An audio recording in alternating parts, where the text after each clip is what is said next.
লোকে বলে অন্তিক অন্তুর চেয়েও সুন্দর যুবক হিসেবে। ভীষণ মেধাবী ছিল কলেজ জীবনে। আমজাদ সাহেবের সাথে বাবা ছেলের সম্পর্ক চমৎকার সুন্দর ছিল। রাবেয়া বেগম বরাবরই সরলা ও অল্প শিক্ষিতা এক বাঙালি সংসারী নারী। ওনার বিপরীতে আমজাদ সাহেবের গুণগুলোতেই দুটো সন্তান গড়ে উঠেছিল। অন্তু তখনও ছোট যখন অন্তিক কৈশোর পেরিয়ে যুবক হচ্ছিল। খুনসুটি মারামারি ঝামেলার শেষে আবারও বেহায়ার মতো গিয়ে অন্তুর জুটি টানার মতো দুষ্টুমির জন্য আমজাদ সাহেবের কাছে কম শাস্তি পেতে হয়নি তাকে। ভীষণ ডানপিটে আর চঞ্চল, আর সবচেয়ে বেশি জেদি ছিল অন্তিক। তার প্রবল আত্মসম্মানবোধের জন্য মাঝে মধ্যেই এখানে সেখানে ঝামেলা বাঁধিয়ে এসে মার খেত আব্বুর হাতে। কলেজ শেষ করে ভার্সিটি ভর্তি হওয়ার পালা এলে অন্তিকের সুযোগ হলো কুষ্টিয়ার ইসলামিক বিশ্ববিদ্যালয়ে পড়ার। বাড়ি ছাড়তে হলো শিক্ষার সুবাদে। এরপর যা অঘটন ঘটে গেল। মার্জিয়া কুষ্টিয়ার মেয়ে, তাকে বাগিয়ে নিয়ে চলে এসেছিল অন্তিক। তখন সে থার্ড ইয়ারের ছাত্র, বেকার শিক্ষার্থী। সে নিয়ে মাস্টার মশাই আমজাদ সাহেবের নামও খারাপ হয়েছিল বিশেষ। আমজাদ সাহেব হাই স্কুলের এক সামান্য শিক্ষক। ওনার আদর্শের চূড়াকে মাটিতে মিশিয়ে অন্তিক যে কাজটা করেছিল তাতে সবচেয়ে ক্ষতি তার নিজের এবং সবচেয়ে বড় কষ্টটা আব্বুকে দিয়েছিল। অথচ এটা বুঝে অনুতপ্ত ও ব্যথিত হওয়ার বদলে সে বিগড়ে গেল। দুটো থাপ্পড় মেরেছিল আমজাদ সাহেব ছেলের গালে। কয়েকটা কথা বলেছিলেন। তার মধ্যে অন্তিকের আত্মসম্মানে লাগা কথাটা ছিল, বউ তো নিয়ে এসেছিস, খাওয়ানোর মুরদ আছে। আর বিশেষ কিছু বলেনি। এরপর থেকে অন্তিক বদলেছে। মার্জিয়া নিজেকে প্রকাশ করেছে। শিক্ষিত মেয়ে হওয়া সত্ত্বেও আচরণ খুব উগ্র তার। অন্তু বলেছিল, ভাইয়া তুই যে আত্মসম্মানের বড়াই এখনো করছিস তা কিন্তু খুইয়েই। তোর মতো মেধাবী এক ছাত্র প্রেমের মতো ছোট কাজ করেছি, আর তা করেছিস ভালো। এই বড়া কেরিয়ারকে গাঙ্গে ভাসিয়ে বাপ মায়ের মন ভেঙে বউ গড়ে আনাটা কোনো আত্মসম্মান বোধের জ্ঞানের পরিচয় ছিল না। ব্যাস, আর না প্রাণের আব্বু না অন্তু, কারো সাথেই কথা নেই। কি করছে কি হচ্ছে সবটাতেই নির্লিপ্ত, নিঃশব্দ। অথচ মার্জিয়ার উগ্রতা ও খিটখিটে মেজাজ দিন দিন লাই পাচ্ছে। অন্তুদের এলাকায় একবার ব্রাক ব্রাঞ্চ পরিচালিত গণশিক্ষার কার্যক্রম এসেছিল। সেখানে বয়স্কদের শিক্ষা দেওয়া হয়। সে তখন এইচএসসি পরীক্ষা দিয়েই দিনাজপুরেই টুকটাক কোচিং করছে। শখের বিষয় বড় নিরক্ষর মানুষদের শিক্ষা দেওয়া। সেও শিক্ষিকা হিসেবে যোগদান করেছিল সেখানে। সেখানে পরিচয় হয়েছিল তাসিনের সাথে ওর। তাসিন ওর প্রেমে পড়লো। বাড়ির লোকদের সাথে, বিশেষ করে রাবেয়ার সাথে খুব সখ্যতা গড়ে উঠেছিল তার। রাবেয়া মানুষটা যুবকদের সাথে খুব তাড়াতাড়ি মিশে যান। ভোলাভালা সরল নারী যাকে বলে। এক পর্যায়ে তাসিন যখন প্রস্তাব দিল বিয়ের, সাফ মানা করেছিল অন্তু। সে বিয়ে করবে না। এমনকি সে কখনো তাসিনকে প্রেমিকের মতো নজরে দেখেনি। তাসিন নিজের থেকেই উতলা হয়ে পড়েছিল। এরপর কিছুদিন কেটে গেল। তাসিন হার ছাড়লো। মার্জিয়া নিজের বোন বিথির সাথে তাসিনের বিয়ে দিল। অথচ এখনো কেন তাদের সংসারে অশান্তি তা জানার কথা নয় অন্তুর। তাসিনের সাথে কোনো কালেই তার বিশেষ যোগাযোগ ছিল না। অন্তুর ধারণা বিথির সংসারে কোনো ঝামেলা চলছে। আর এটাকেই কেন্দ্র করে মার্জিয়া ভাবছে পুরনো এই ব্যাপারটার জের ধরে তাসিন বিথিকে অত্যাচার করছে। ভার্সিটির উদ্দেশ্যে বেরিয়ে গেটের কাছে যেতেই আব্বুর সাথে দেখা হলো। সারা রাতের যাত্রায় সকালে বাড়ি ফিরলেন আমজাদ সাহেব। অন্তুর চোখ মুখ খেলনা পাওয়া বাচ্চাদের মতো উদ্ভাসিত হয়ে উঠল। এই অসময়ে ফিরলে যে? কাজ শেষ হয়ে গেল, ফিরে এলাম। অন্তু, খেয়ে বের হচ্ছিস নাকি না খেয়ে? অন্তু চোরের মতো মাথা নোয়ায়। আমজাদ সাহেব দমকে ওঠার আগেই অন্তু বলল, আব্বু তোমার গ্রামের জমি বিক্রি করার এমন কি বিশেষ দরকার পড়লো? বলনি কিন্তু এখনো আমায়। গম্ভীর মুখে বললেন আমজাদ সাহেব, সব কথাই শুনতে হবে কেন? পড়ালেখায় মনোযোগ নষ্ট হবে এইসব সাংসারিক বিষয় মাথায় আসলে। মন দিয়ে পড়। অন্তু অসন্তুষ্ট চিত্তে তাকায় আব্বুর দিকে। তিনি বললেন, বাড়া আছে কাছে? অন্তু মাথা নাড়ল, আছে। আমজাদ সাহেব শার্টের বুক পকেট থেকে 50 টাকা বের করে অন্তুর হাতে দিলেন। সাবধানে যাবি। ক্লাস শেষে দেরি করবি না, তাড়াতাড়ি বাড়ি ফিরে আসবি। অন্তু একটু সপ্রতিভ হলো। এ কথা বলছো কেন আব্বু? ক্লাস শেষে কোথাও কাজ আছে কোনো? না, নেই। তাহলে আর দেরি করার কি আছে? এমনিতেও ভার্সিটির চত্বর আজকাল ভালো চলছে না। রিক্সা থেকে নেমে ভাড়া মিটিয়ে অন্তু এগিয়ে গেল গেটের দিকে। অন্যরকম লাগছে কিছু একটা। জটলা পাকানো লোকজন ক্যাম্পাসে। এক স্থানে চেয়ার ও বেঞ্চি পাতা। জয় বসে আছে পায়ের ওপর পা তোলে। পাশেই হামজা। দুজনের পরনেই সাদা পাঞ্জাবি। বসে বসে ঠ্যাং দুলাচ্ছে দুজন। নভেম্বরের মাঝের সময়টা। শাল জড়ানো গায়ে। দুজনকে ঘিরে আছে ছাত্র সংগঠনের ছেলেরা। মহান দুই ব্যক্তির পাশে দাঁড়ানোর সুযোগ পেয়ে ব্যাপক ধন্য তারা। হামজা স্বভাব সুলভ গম্ভীর মুখে বসে আছে। জয় এদিক ওদিক তাকাচ্ছে। স্থির থাকার স্বভাব নেই।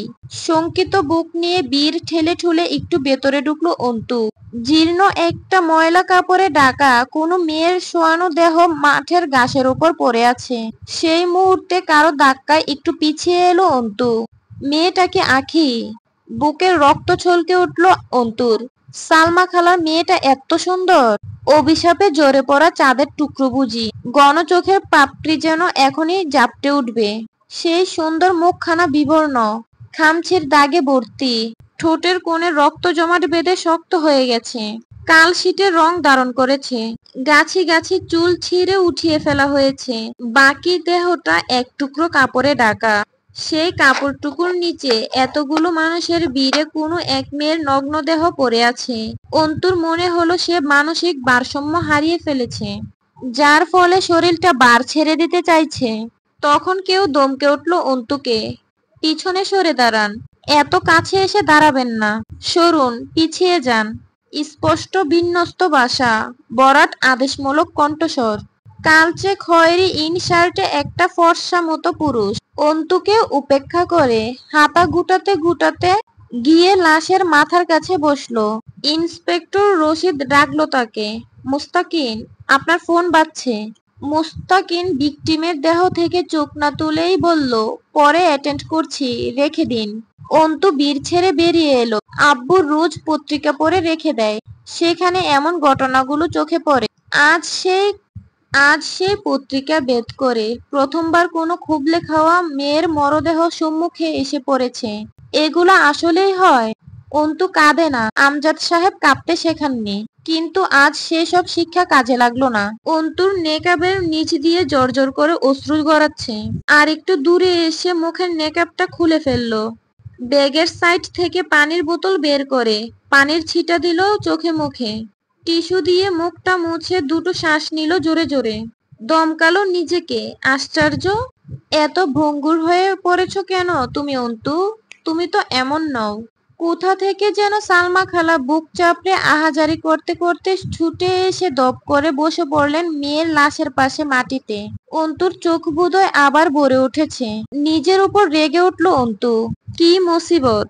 এভাবে ভেঙে পড়লে জীবনকে মোকাবেলা করবে কিভাবে? কিসের মোকাবেলা?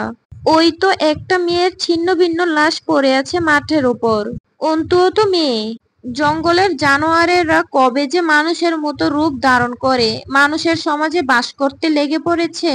তাদের মোকাবেলা করতে ভঙ্গুর হলে চলবে না। সালমা খালাকে সামলাতে যে নারীটি ছুটে এলো, অন্তুর চোখ আটকালো তার উপর। পরনে বিবর্ণ শাড়ি, মুখটাও মলিন, অথচ সেই মুখের সৌন্দর্য অসামান্য। এদের চেহারার অভিজাত্য মিলছে না পরিস্থিতির সঙ্গে। কে করেছে এসব? জয় হামজা? তাদের কথাই প্রথমে মাথায় এলো অন্তুর, কিন্তু তা উচিত নয়। অন্তু টের পেল এমনটা হবার একটা কারণ আছে। সে আজ কয়দিন যাবৎ ওই দুটো নামে আতঙ্কিত বলেই এমন হয়েছে। শাড়ি পরা নারীটি চাঁদনি, আখির ভাবি। মুস্তাকিন তাকে বলল, আপনারা উনাকে ভিকটিমের কাছ থেকে দূরে নিয়ে যান, আমাদের কাজ করতে দিন। এই স্পটে আপনারা না ঢুকলে সুবিধা হয়। চাঁদনির চোখে কেমন অদ্ভুত রহস্য, যেই রহস্যটাও এক প্রকার রহস্য যেন। সে কাঁদছে না, একটুও না, অথচ অপলক চেয়ে আছে নিথর চোখে আখির মুখের দিকে। সেই চোখের ভাষা অবর্ণনীয়। অন্তুর মনে হলো মোস্তাকিন লোকটা কসাই টাইপের। এমনিতেও সরকারি কর্মকর্তারা তাই হয়। মোস্তাকিন একটু আখির ভাই সুহেলকে ডাকলো। সুহেল এক দৃষ্টে বোনের লাশের দিকে চেয়ে আছে। তার চোখে পানি নেই, সেও শুধু তাকিয়ে আছে। মোস্তাকিনের ডাকে এগিয়ে গেল। মোস্তাকিন কোনো রকম শিরোনাম ছাড়া প্রশ্ন করলো, কবে ফিরছেন দেশে? সুহেল আনমনে ছিল, একটু জারা মারলো যেন নিজেকে। হ্যাঁ, এই তো 4 দিন হলো। কোন দেশে থাকতেন? দুবাই। কি কাজ করতেন সেখানে? রাজমিস্ত্রি আর শাটারিং এর কাজ করতাম। আখিকে লাস্ট কবে দেখা গেছিল বাড়িতে? খানিকক্ষণ চুপচাপ মাটির দিকে তাকিয়ে থেকে বলল, চাঁদনি বলে, সপ্তাহখানেক আগে। নিজেদের সামলান এবং আমাদের সাহায্য করুন তদন্তের কাজে। এভাবে কান্নাকাটি করে কোনো রকম বিচার পাবেন বলে মনে হয়? শক্ত করুন নিজেদের। এক প্রকার ভয় খেলে গেল সুহেলের চেহারায়। না স্যার, কোনো বিচার লাগবে না তো। আমরা কোনো বিচার চাই না, আপনি খালি আমার বোনের লাশ দেন, বাড়ি নিয়ে যাই। কারোর বিরুদ্ধে অভিযোগ নাই আমাদের। মোস্তাকিন ঠোঁটে ঠোঁট গুজে নিচে তাকালো। কেউ হুমকি দিয়েছে আপনাদের? সুহেল মাথা নাড়ল। না না, হুমকি দিবে কে? তাদের কথোপকথন ছাত্রছাত্রীরা শুনছিল। মোস্তাকিন দূর থেকে জয় ও হামজার দিকে তাকিয়ে জিজ্ঞেস করলো, কাউকে সন্দেহ করছেন? সুহেল আবারও দ্রুত মাথা নাড়ল। না, কণ্ঠস্বরে প্রাণ নেই, নিষ্প্রভ গলার স্বর। মোস্তাকিন বাম হাত পকেটে গুজে বলল, এসে থেকে শুনছি সকলের ধারণা কাজটা পাটোয়ারি পরিবারের 2 ছেলে করেছে। আপনার কি ধারণা? সুহেল দ্রুত জবাব দিল, না না স্যার, ওনারা কেন করবেন এইসব? ওনারা তো সব ঠিক করে দিতে চাইছিলেন। আমরাই উঠি নাই বাড়ি থেকে। এখন চলে যাব, ঝামেলা মিটে যাবে। অগোছালো অযাচিত কথা সুহেলের। বোনের মরদেহ পড়ে আছে বিশ্ববিদ্যালয়ের প্রাঙ্গণে। তারা বাড়ি খালি করার স্বীকারোক্তি দিচ্ছে। চরম ঘাবলা বিষয়টায়। আবার সহজও বলা চলে। খুব বেশি ভয় পেয়েছে হয়তো, অথবা কিছু লুকানোর চেষ্টা, গা বাঁচানোর চেষ্টা। মেয়েটা দর্শনের শিকার, এবং দর্শনটা অপ্রকৃতিস্থ কারো দ্বারা সংগঠিত হয়েছে। আখির দেহ তাই বলছে। মোস্তাকিন গিয়ে হাঁটু বাজ করে উবু হয়ে বসলো চাঁদনির পাশে। জিজ্ঞেস কর, আখি কবে থেকে নিখোঁজ ছিল? চাঁদনি গমার্ত মুখটা মুছলো মলিন শাড়ির আঁচল দিয়ে। সপ্তাহ খানেক আগে দুপুরে স্কুল থেকে বাড়ি আসছে। টেস্ট পরীক্ষা চলতেছিল এসএসসির। বিকেলে বাইর হয়ে গেল কোচিং এ যাওয়ার জন্য। এই তো ফিরে আসছে স্যার। অন্তুর কলিজায় মনে হলো সজোরে এসে একটা তীর তীব্র বেগে গেঁথে গেল। এই তো ফিরে এসেছে স্যার। মোস্তাকিন উঠে দাঁড়িয়ে রশিদকে ডাকলো, এদিকে আসুন। জি স্যার। রশিদ এগিয়ে এলো। মোস্তাকিন তার হাত থেকে ফোনটা নিতে নিতে বলল, যত দ্রুত সম্ভব তদন্তের কাজ শুরু করুন। বডিটাকে ফরেনসিক ল্যাবে পাঠাবার ব্যবস্থা করুন, as soon as possible। Rashid মাথা নাড়ল। আবার বলল, কিন্তু স্যার, গার্জিয়ানরা তো লাশ বাড়িতে নিতে চাচ্ছে, খুব জিদ ধরে আছে। কোনোভাবেই তারা লাশ কাটাছেঁড়া করতে দিতে রাজি না। আপনি একটু কথা বলুন ওদের সাথে। মোস্তাকিন মাথা নাড়ল। আচ্ছা, কথা বলছি। দ্রুত করুন, ক্যাম্পাসে লোক জড়ো হচ্ছে, একটা হাঙ্গামা হবার চান্স আছে। তার আগেই বডি ট্রান্সফার করুন মর্গে। কখন কে জানে জনতার মাঝে বিক্ষোভ জেগে ওঠে। প্রফেসর এগিয়ে এলেন মোস্তাকিনের দিকে, হাত বাড়িয়ে হ্যান্ডশেক করলেন মোস্তাকিনের সঙ্গে। আমি প্রিন্সিপাল ইউসুফ সিরাজি। মোস্তাকিন মাথা নাড়ল সামান্য। সৈয়দ মোস্তাকিন মোহান, পিবিআই। প্রফেসর রশিদের সঙ্গে হাত মিলালেন। রশিদ নিজের পরিচয় দিল, Rashid Alam, inspector of the থানা পুলিশ। প্রফেসর দুঃখ প্রকাশ করলেন, কি যে হচ্ছে ভার্সিটিতে আজকাল। ছেলেমেয়েরা আতঙ্কিত, কারা এসব করছে কে জানে। মোস্তাকিন কথার মাঝখানেই ফোন কানে ধরে অন্যদিকে চলে গেল। রশিদ প্রফেসরের কথায় অনিচ্ছাকৃত হু হা গাড় নাড়তে থাকলো। মোস্তাকিনকে দেখে হামজা উঠে দাঁড়িয়ে হ্যান্ডশেক করলো। জয় কোনো মতে ফোন থেকে মাথা তুলল। Good job officer. মোস্তাকিন সামান্য হাসলো অদ্ভুত ভঙ্গিতে। Thank you. এরপর হুট করেই বলল, লোকে আপনাদের দিকে আঙ্গুল তুলছে, আপনাদের কি খেয়াল? হামজা হাসলো। আপনি তুলছেন না আঙ্গুল? আমি আমজনতা থেকে খানিক আলাদা, বলা চলে নিজের পেশার খাতিরেই। প্রমাণ ছাড়া আঙ্গুল তুললে চাকরি থাকবে না। চোখ মারলো হামজাকে মোস্তাকিন। হামজা ছেলেদের চলে যেতে ইশারা করে। সালমা কাঁদছে, জোরে জোরে কাঁদছে বুক চাপড়ে। লোকের চাপা গুঞ্জন আর পরিবেশে অভিশাপে কালশিটে দুয়া ছড়িয়েছে যেন। জয় জবাব দিল মোস্তাকিনের, আপনার চাকরির ধরন আমি রক্ষা করব, তাইলে আঙ্গুল তুলে জেলে ভরবেন তো। মুস্তাকিন বসলো দুজনের সামনে একটা চেয়ারে। সূর্যের তেজ ও আলো কমে উত্তরের হাওয়ায় এসে গায়ে লাগছে। কাঁধে ঝুলিয়ে রাখা ডেনিম জ্যাকেটটা গায়ে জড়িয়ে বলল, আপনার শখ অথবা শাস্তি সহ্য করার কনফিডেন্স কোনটা ধরবো? হামজা প্রসঙ্গ বদলালো, কিছু জিজ্ঞেস করতে চান অফিসার? প্রফেসর সিরাজি এসে দাঁড়ালেন পাশে। মুস্তাকিন এবার সরাসরি কথা এলো, আপনারা আমাদের ডেকেছেন সকাল 8টার দিকে, তাহলে এখানে লাশ ফেলে রেখে যাওয়া হয়েছিল ঠিক কখন সে ব্যাপারে কোনো ধারণা আছে? হামজা মাথা নাড়লো, তা জানে না কেউই। আমাকে কল করা হয়েছে, তখনও আমি ঘুমেছিলাম। ছেলেরা কল করে জানালো।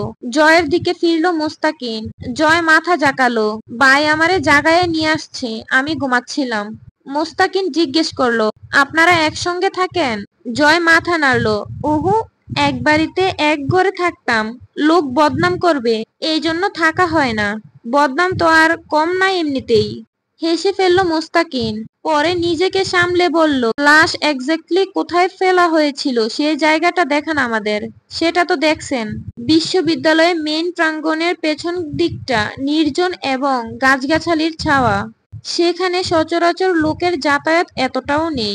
দিনের বেলা ছেলেমেয়েরা আড্ডা দিতে নির্জন জায়গাটি বেছে নেয়, রাতে একদম শুনশান। ক্যাম্পাসের অফ সাইট বলা চলে। সর্বপ্রথম লাশ দেখেছে জারুদার। সে প্রথম বুঝতে পারছিল না ওটা লাশ। কোনো মতে ওড়নাটা জড়ানো ছিল লাশের দেহে। পরে কে বা কারা যেন বিশ্ববিদ্যালয়ের প্রাঙ্গণে এনেছে। এটা সকালে এসে থানা পুলিশের কাছ থেকে শুনেছে সে। মুস্তাকিন দেখলো পুরো আশপাশটা। জয়কে বলল, আপনার চোখে প্রচুর ঘুম দেখছি, লালচে হয়ে আছে, রাতে ঘুমাননি মনে হচ্ছে, এখন একটু বিশ্রাম প্রয়োজন। মুস্তাকিন কথাটার দ্বারা কিছু নির্দেশ করলো। জয় চাদরটা গা থেকে খুলে গলায় পেঁচালো ওড়নার মতো করে। হেসে বলল, রাতে ঘুমানোর অভ্যাস এমনিতেও নাই আমার। ঘুম আসলে সকালে হয়নি বললে ঠিক হইতো আমার জন্য। সকালে টেনে তুলে আনা হয়েছে। আসলে আমাদের মতো নেতাকর্মীদের দুঃখ আর পরিশ্রম আপনারা কোনোদিন বুঝবেন না। জনতার মন রাখতে কত যে লোক দেখানো ঢং করতে হয়। যেমন ধরেন, আমার আসতে ইচ্ছে করছিল না, কষ্ট হচ্ছে না বিশেষ মেয়েটা বা তার পরিবারের জন্য, তবুও আসতে হলো। ইভেন ধর্ণা ধরে বসে থাকতে হচ্ছে হুদাই এখানে নিরস মুখে। কার ভাল লাগতেছি বসে? মানুষ তো মরবেই। এই অবধারিত বিষয়ে এইসব ঢং কি মনে ধনে কোথাও সয়? তবুও সওয়া লাগে, কারণ তথাকথিত সমাজ সেবক আমি। ফাক অফ দিস ইন্ট্রোডাকশন। আপনি মানছেন আপনি তথাকথিত সমাজ সেবক? জয় চাদরটা গলা থেকে হাতের কবজিতে জড়াতে জড়াতে বলল, না মানার কি আছে? আমি ভালো না, তা লোক জানে, আর তা কি আমি জানার আগেই? আমি জানছি, এরপর লোকেরে জানাইছি, তখনই লোক জানছে। মুস্তাকিন কিছুক্ষণ চুপচাপ চেয়ে থেকে জয়কে জিজ্ঞেস করে, মুস্তাকিন, তাহলে আপনাকে সন্দেহের তালিকায় রাখবো? ওহো, এই কেসে সাসপেক্ট হিসেবে থাকতে থাকতে উল্টাপাল্টা কিছু প্রমাণ হয়ে গেলে ফাঁসি হয়ে যাবে। যেহেতু মেয়েটা মরে গেছে, এত তাড়াতাড়ি মরে কি লাভ? মরবো এরকম কোনো কেসের দায়েই, তবে একটু বয়সকালে। এখনো বিয়ে শাদিই করি নাই, বিশেষত বাসরটা। এখন মরাটা ঠিক না, এটা থেকে বাদ রাখেন আমায়। মুস্তাকিন হামজাকে বলল, কাউন্সিলর সাহেবকে একবার থানায় আসতে বলবেন বিকেলে, আপনি আসলেও পারেন। হামজা পাঞ্জাবির হাতার বুতাম খুলে তা কোণে গুটাতে গুটাতে বলল, আমি আসতে পারবো না, আব্বা যাবে, আমার ব্যস্ত সময় কাটছে, নির্বাচন এগিয়ে আসছে সামনে। মুস্তাকিন হাঁটতে হাঁটতে আবার পিছন ফিরে দেখলো হামজাকে। পায়ের উপর পা তুলে বসে আছে চেয়ারটায়, মুখে চাপদারি, পুরো ঠোঁটের উপর ঘন গোঁফ, গায়ে জড়ানো চাদরের প্রান্ত ঝুলছে একপাশে। একটু দূরে দাঁড়িয়ে সিগারেট টান দিচ্ছে জয়। জয় তাকিয়ে আছে একটা বোরকা পরা মেয়ের দিকে। মেয়েটির সাথে মুস্তাকিন ধাক্কা খেয়েছিল।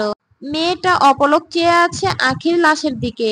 লাশকে ফ্রিজিং গাড়িতে তোলার ব্যবস্থা চলছে, মর্গ থেকে লোক এসেছে।